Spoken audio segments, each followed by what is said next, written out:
अब तक मेरठ के चर्चित केस में केवल 3 नाम चर्चा में थे, सौरभ, मुस्कान और साहिल। लेकिन जब से कसोल में साहिल के जन्मदिन मनाने का वीडियो वायरल हुआ, तब से एक नए नाम की एंट्री हो गई है, जो शंकर है, क्योंकि केक पर शंकर लिखवाया गया था।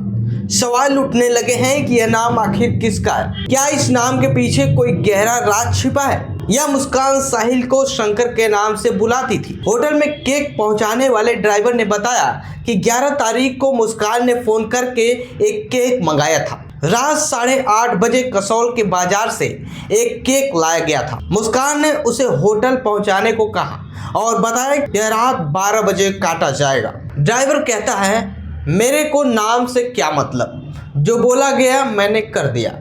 हालांकि लोगों का कहना है कि मेरठ में साहिल के कमरे में भगवान शिव की तस्वीरें थी।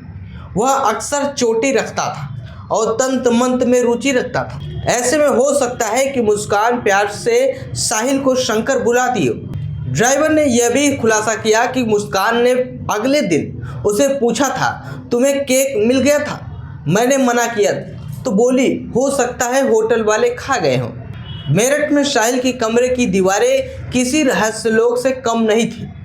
देवी देवताओं के चित्र, तंत्र मंत्र के संकेत और सबसे चौंकाने वाली बात, दीवार पर बने 2 हाथों में से एक के हाथ में सिगरेट थी, जिसके नीचे लिखा था पफ पफ पास।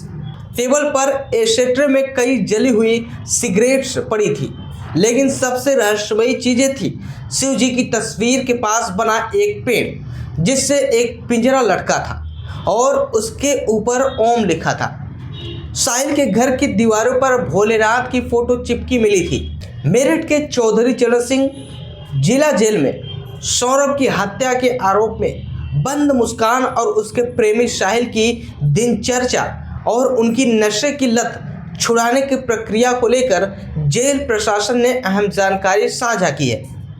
वरिष्ठ जिला अधीक्षक डॉक्टर वीरेंद्र के अनुसार जेल में आने वाले हर नए बंदी का स्वास्थ्य परीक्षण किया जाता है।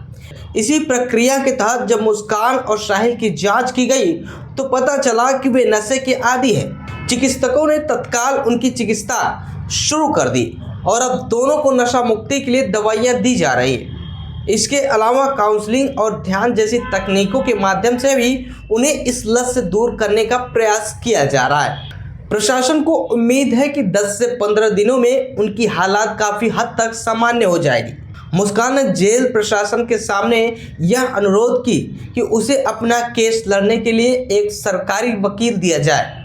उसके परिवार का कोई भी सदस्य अब तक उससे मिलने नहीं आया और ना ही कोई कानूनी सहायता उपलब्ध कराई गई।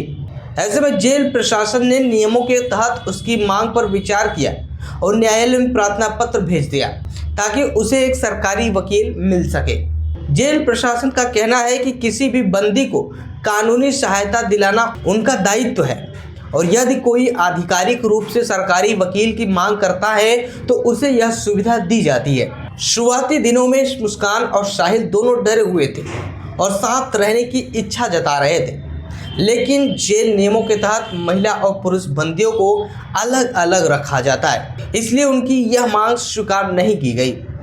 जेल के नियमों के अनुसार नए बंदियों से पहले 10 दिनों तक कोई कार्य नहीं कराया जाता।